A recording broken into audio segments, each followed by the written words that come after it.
Hello friends, I will tell you how to play games without installing by Play Store.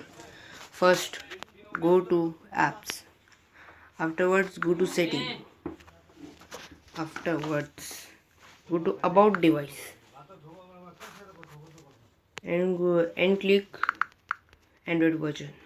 Afterwards, you will see it is my Android Lollipop. You can play in Android Jelly Bean, Lollipop and Marshmallow only. So click continue. Afterwards you can play this.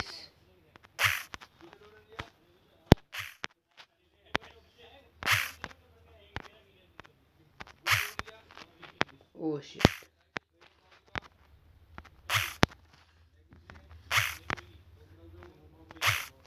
It is hard to play. How much gap how much gap they are giving. So thank you for watching this video. Give me thumbs up and subscribe and icon bell also. Thank you.